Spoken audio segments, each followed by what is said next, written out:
Hi everyone. Okay, so I'm going to explain how Christians in the church today misinterpret the book of Galatians and they take it out of context in order to try to prove that we no longer have to keep God's laws. We no longer have to keep his commandments. That's what they're saying, okay? So I have an article here that was passed out in my Messianic Jewish synagogue, and we're going to read it together. And I'm going to explain again what these verses in the book of Galatians really mean. Alright, so let's just get started on the article. Read the book of Galatians, many tell me. You'll see that the law is no longer for today if you read Galatians. Well, if we were to give the book of Galatians a cursory glance, the critics would be right. However, when we read Galatians in the context of why it was written, we will discover a different meaning. To understand Galatians better, we will need to understand the lie that Rabbi Shaul, or Paul, was combating. We will cross-reference to Acts 15:1. It states, "And certain men which came down from Judea taught the brethren, and said, Except ye be circumcised after the manner of Moses, ye cannot be saved." Now if these words were the exact same men, now if these were the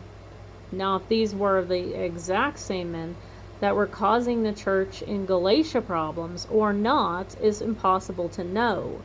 We do know, though, that they were probably from the same organization or group of people, both coming from Judea, otherwise known as the region of James, propagating the same lie. Unless you are circumcised, you cannot be saved.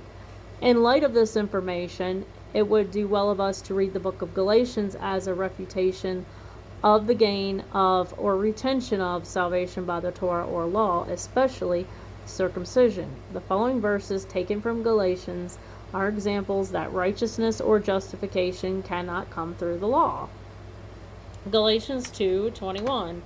I do not frustrate the grace of God, for if righteousness come by the law, then Christ is dead in vain. Galatians 3:6. Even as Abraham believed God, and it was accounted to him for righteousness. Galatians 3:21. The law then against the promises of God? God forbid. For if there had been a law given which could have given life, verily righteousness should have been by the law. Galatians 5:1-6. Stand fast therefore in liberty wherewith Christ hath made us free, and be not entangled again with the yoke of bondage. Behold, I Paul say unto you, that if ye be circumcised, Christ shall profit you nothing. For I testify again to every man that is circumcised, that he is a debtor to do the whole law. Christ is become no effect unto you whatsoever of you are justified by the law.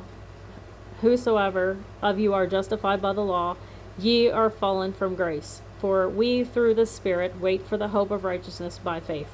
For in Jesus Christ neither circumcision availeth anything, nor uncircumcision by faith which worketh by love. Galatians 2:16-17. Knowing that a man is not justified by the works of the law, but by the faith of Jesus Christ, even we have believed in Jesus Christ, that we might be justified by the faith of Christ, and not by the works of the law, for by the works of the law shall no flesh be saved. But if, while we seek to be justified by Christ, we ourselves also are found sinners, is therefore Christ the minister of sin? God forbid. Galatians 3:11. But that no man is justified by the law in the sight of God, it is evident, for the just shall live by faith.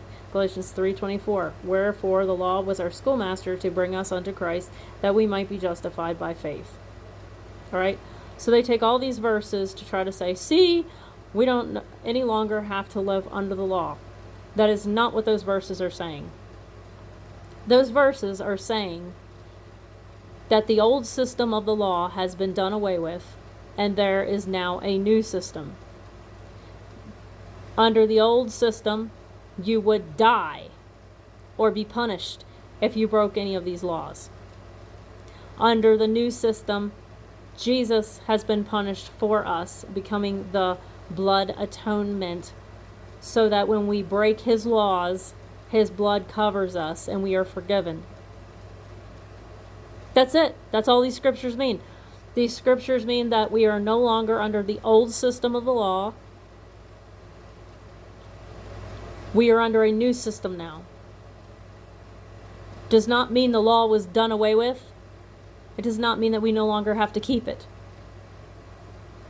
It means that you cannot keep that law by yourself. You cannot go out there and try to keep all the Torah commandments, try to keep all of the Torah and all of the 613 and all of the 10 commandments. You can't keep those by yourself and be declared righteous. That is all this is saying. You must have the blood atonement.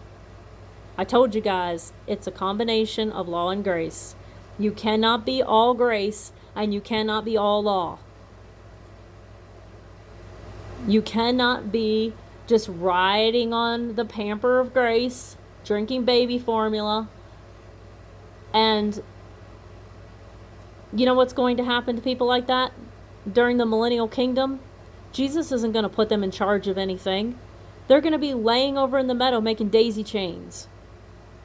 Honestly, that's where these people are going to end up. These people who are riding on a wave of grace and they don't want to keep any of God's commands or do anything God asks them to do. They don't feel they have to do anything. And Jesus is not going to put them in charge during the millennial kingdom. It says in your Bible that sacrifices will return during the millennial kingdom. What are you going to do then? Your Bible says that in the millennial kingdom, you will have to keep the Feast of Tabernacles. What are you going to do then? It's going to be God's rules then. God's laws are eternal. Jesus said in his own words that he didn't come to take away the law. And Christians, that just goes right over their head. Jesus said it out of his own mouth, that he didn't come to take it away at all. And it still goes over their head. Right over their head. These same Christians who are riding on grace are going to be in the meadow making daisy chains. And you can't be all law either. You can't be, well, I'll just keep the Torah, and I'll just keep the 613, and I'll just keep the commandments without a blood atonement. That's what all of the Jews, the secular Jews out there in society do all of the time. They try to keep every single one of those laws, and they don't do it. They don't keep all those laws perfectly. They try to keep all these laws, and they think they're going to get into the kingdom of heaven by that. But they're not going to get in. They're not going to get in.